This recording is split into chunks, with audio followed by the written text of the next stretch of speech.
шаг за шагом, грубо и бесцеремонно создаются безответственными политиками на Западе в отношении нашей страны. Имею в виду расширение блока НАТО на восток, приближение его военной инфраструктуры к российским границам. Хорошо известно, что на протяжении 30 лет мы настойчиво и терпеливо пытались договориться с ведущими странами НАТО о принципах равной и неделимой безопасности в Европе. В ответ на наше предложение мы постоянно сталкивались либо с циничным обманом и враньем, либо с попытками давления и шантажа. А Североатлантический альянс тем временем, несмотря на все наши протесты и озабоченности, неуклонно расширяется. Военная машина движется. И, повторю, приближается к нашим границам вплотную. Почему все это происходит? Откуда эта наглая манера разговаривать с позиции собственной исключительности, непогрешимости и вседозволенности? Откуда наплевательское, пренебрежительное отношение к нашим интересам и абсолютно законным требованиям? Ответ ясен. Все понятно и очевидно.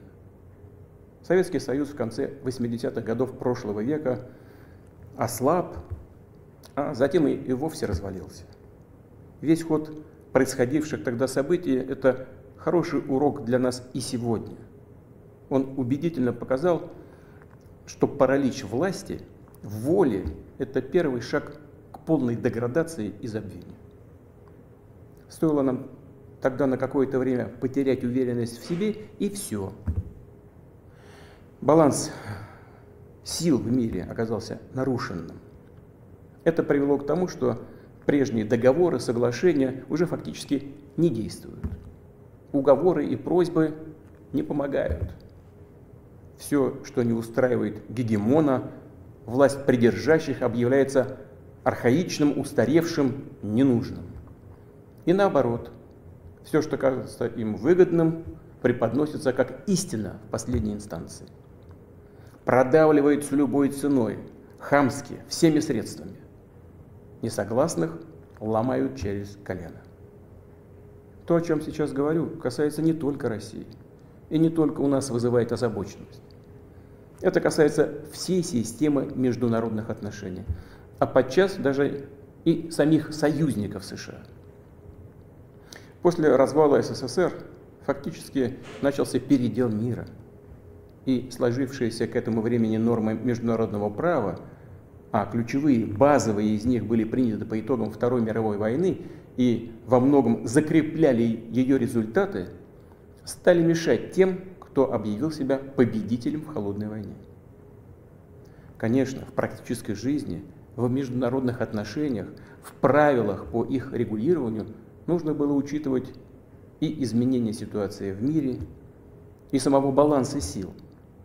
Однако делать это следовало профессионально, плавно, терпеливо, с учетом и уважением интересов всех стран, и при понимании своей ответственности. Но нет.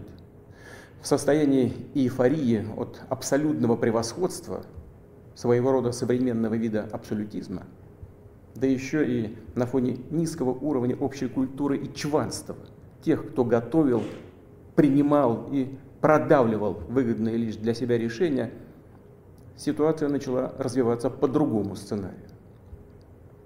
За примерами далеко ходить не нужно.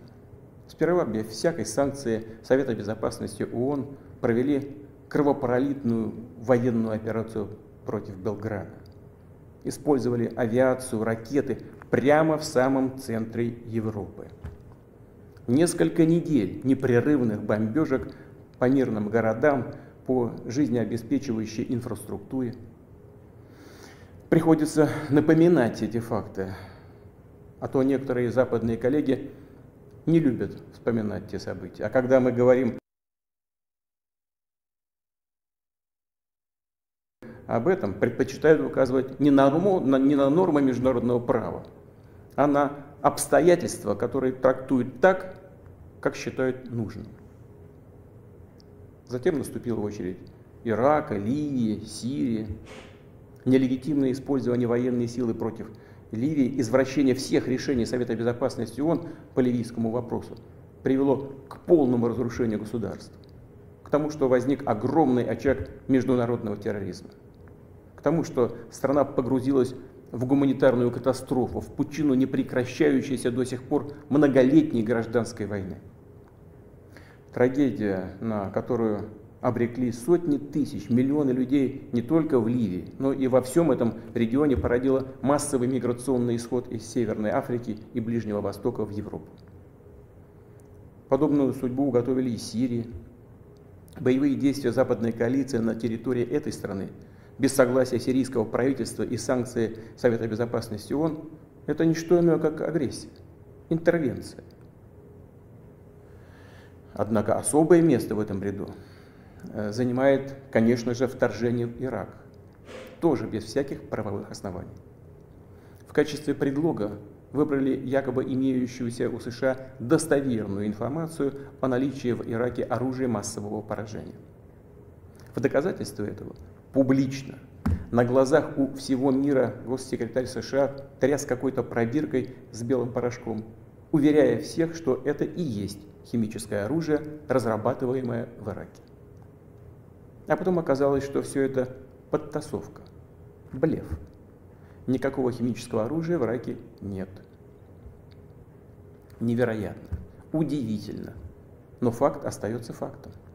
Имело место вранье на самом высоком государственном уровне и с высокой трибуны ООН. А в результате огромные жертвы, разрушения, невероятный всплеск терроризма. Вообще складывается впечатление, что практически везде, во многих регионах мира, куда Запад приходит устанавливать свой порядок, по итогам остаются кровавые, незаживающие раны, язвы международного терроризма и экстремизма. Все, о чем сказал, это наиболее вопиющие, но далеко не единственные примеры пренебрежения международным правом. В этом ряду и обещание нашей стране не расширять ни на 1 дюйм НАТО на восток. Повторю, обманули, а выражаясь народным языком, просто кинули. Да, часто можно слышать, что политика грязное дело. Возможно, но не настолько же, не до такой же степени. Ведь такое шулерское поведение противоречит не только принципам международных отношений, но прежде всего общепризнанным нормам морали и нравственности. И где же здесь справедливость и правда? Одна лишь сплошная ложь и лицемерие. Кстати, сами американские политики, политологи и журналисты пишут и говорят о том, что внутри США создана в последние годы настоящая империя лжи. Трудно с этим не согласиться. Так оно и есть. Но не надо скромничать. США – это все-таки великая страна, системообразующая держава. Все ее сателлиты не только безропотно и покорно поддакивают, подпевают ей по любому поводу, но еще и копируют ее поведение, с восторгом принимают предлагаемые им правила. Поэтому с полным на то основанием уверенно можно сказать, что весь так называемый Западный блок, сформированный США по своему образу и подобию, и весь он целиком и есть та самая империя лжи. Что касается нашей страны, то после развала СССР, при всей беспрецедентной открытости новой современной России, готовности честно работать с США и другими западными партнерами, и в условиях фактически одностороннего разоружения, нас тут же попытались дожать, добить и разрушить уже окончательно. Именно так и было в 90-е годы, в начале 2000-х годов, когда так называемый коллективный Запад самым активным образом поддерживал сепаратизм и банды наемников на юге России. Каких жертв, каких потерь нам тогда все это стоило? Через какие испытания пришлось пройти, прежде чем мы окончательно сломали хребет международному терроризму на Кавказе? Мы помним это и никогда не забудем. Да, собственно, и до последнего времени не прекращались попытки использовать нас в своих интересах, разрушить наши традиционные ценности и навязать нам свои псевдоценности, которые разъедали бы наш народ изнутри.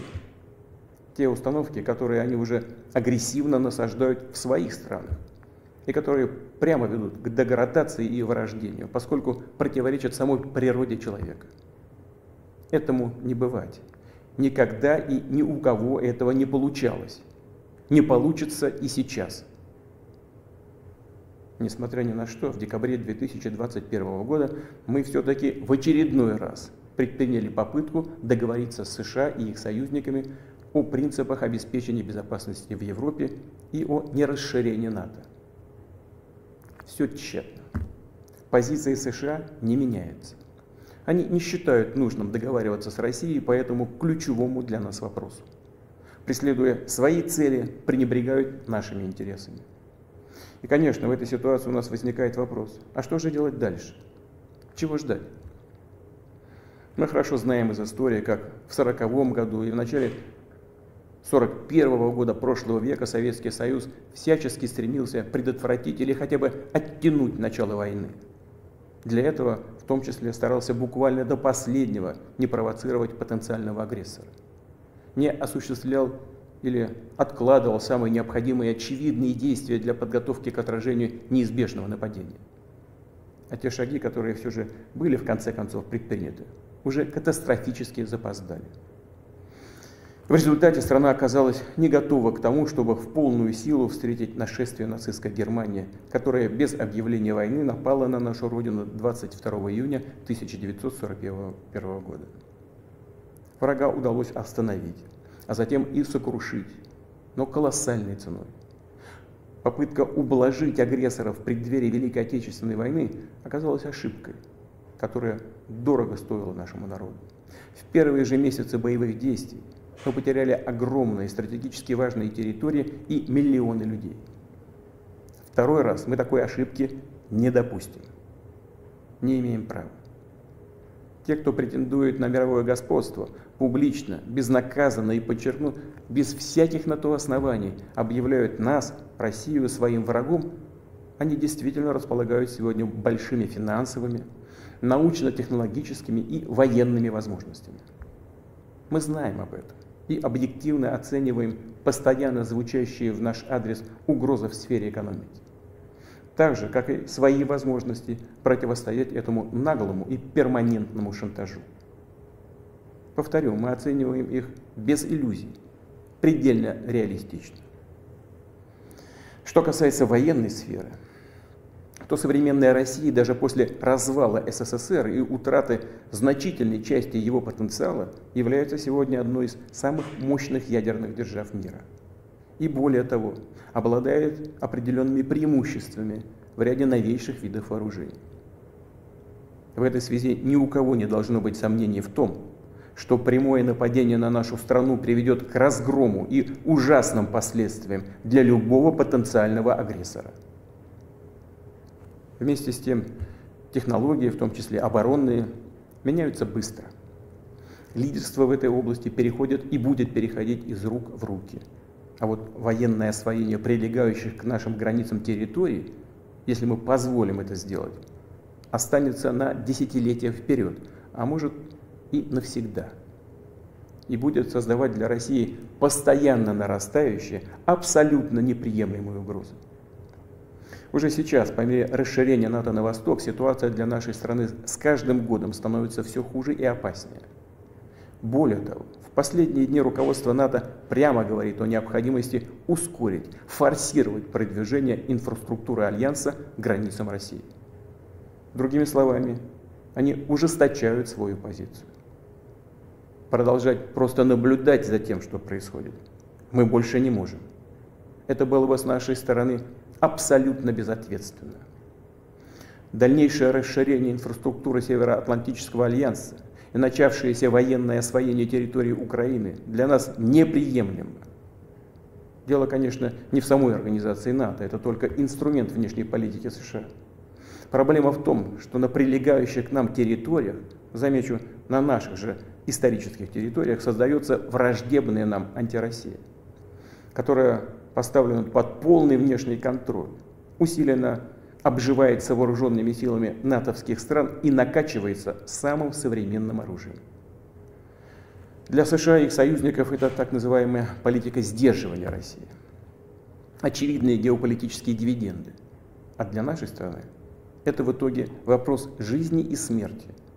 Вопрос нашего исторического будущего как народа. И это не преувеличение. Это так и есть.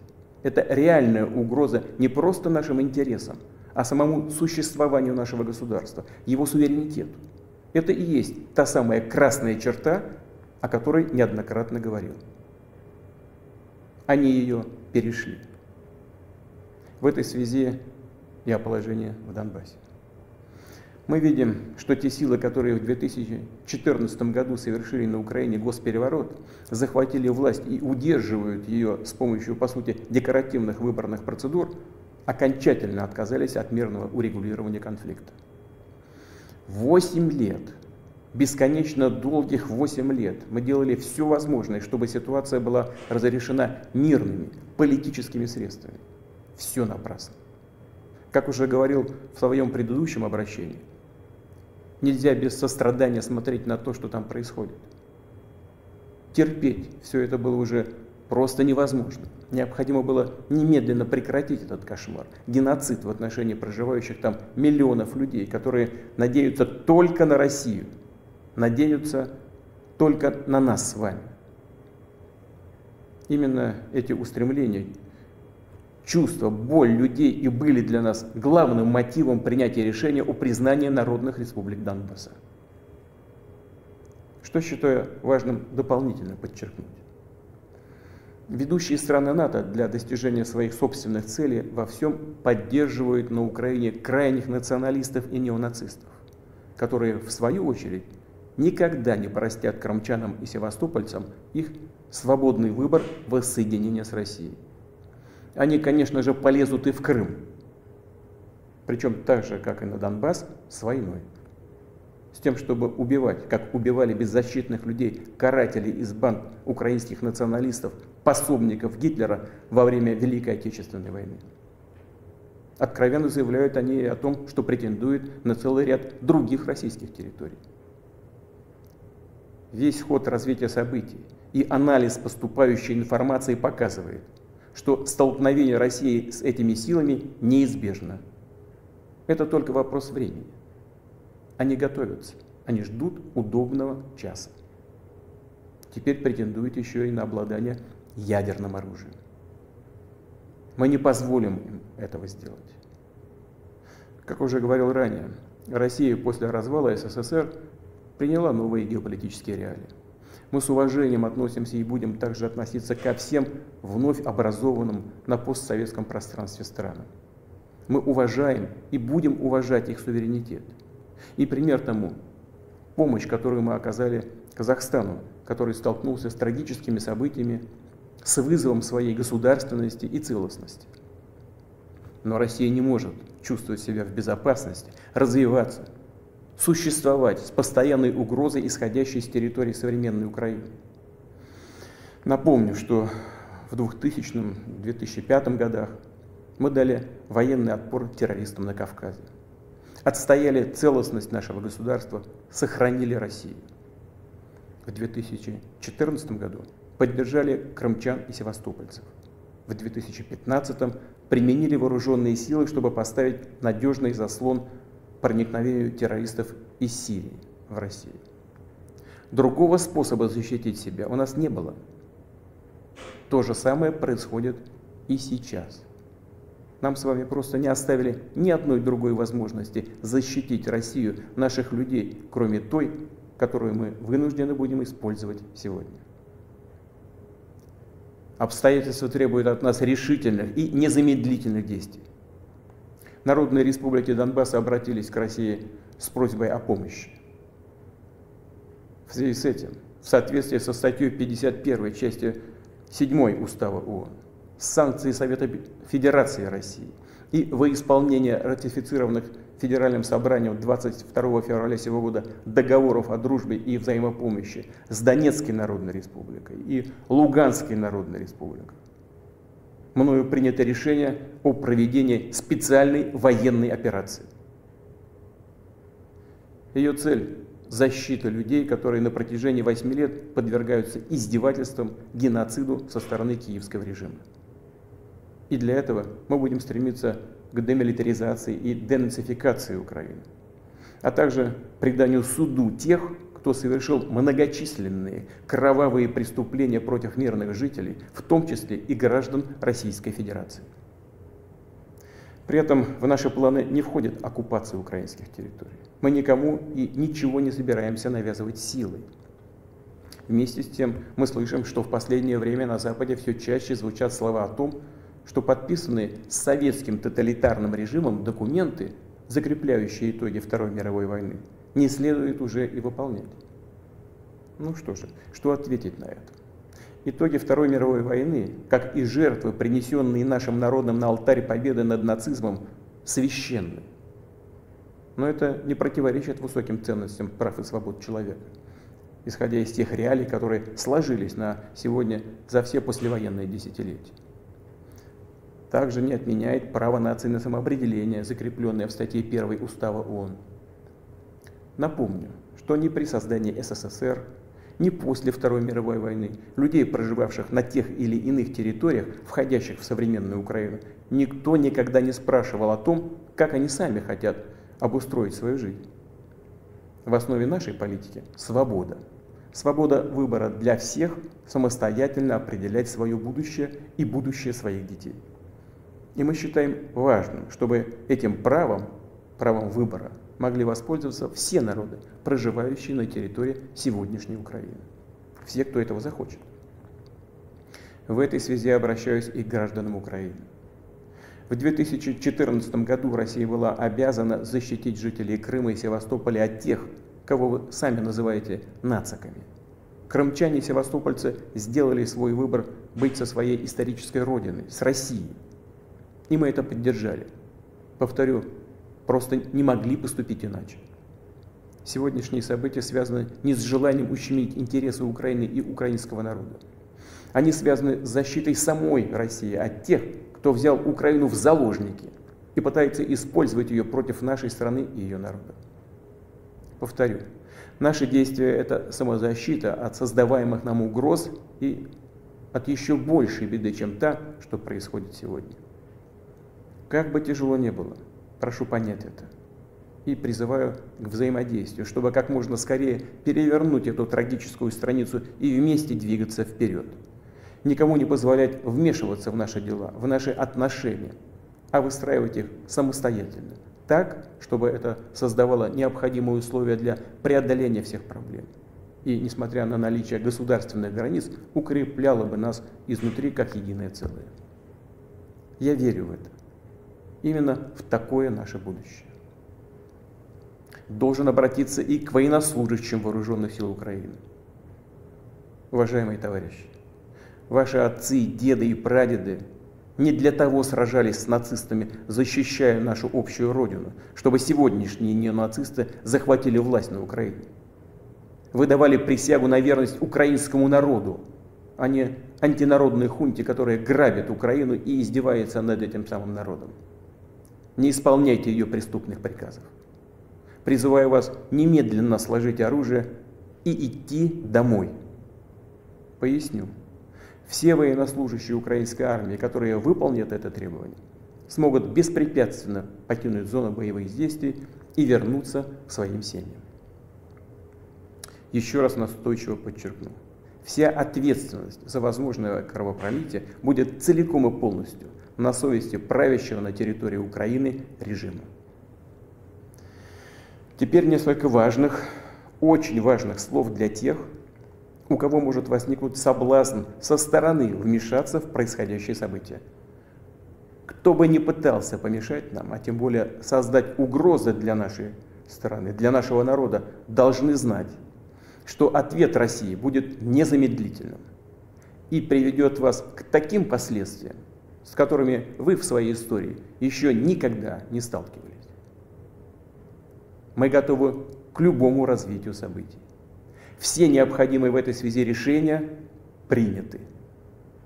Надеюсь, что я буду услышан. Уважаемые граждане России, благополучие, само существование целых государств и народов, их успех и жизнеспособность всегда берут начало в мощной корневой системе своей культуры и ценностей, опыта и традиций предков.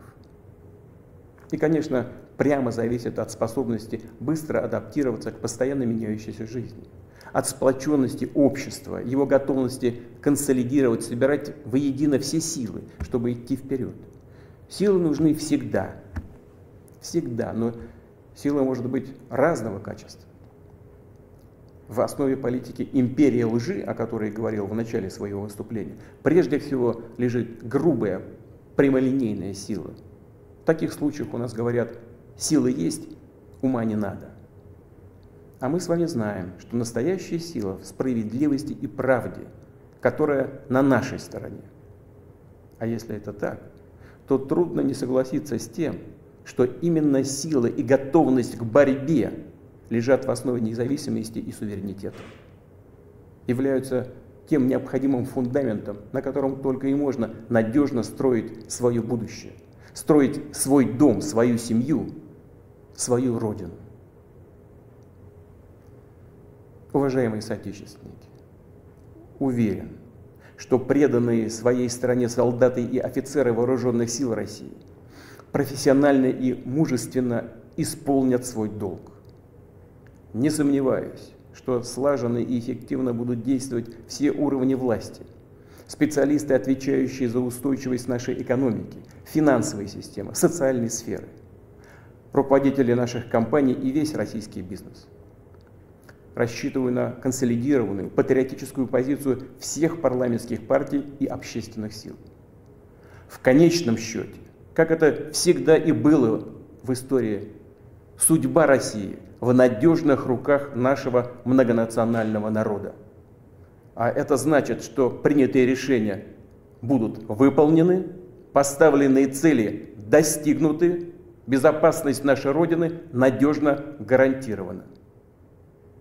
Верю в вашу поддержку, в ту непобедимую силу, которую дает нам наша любовь к Отечеству.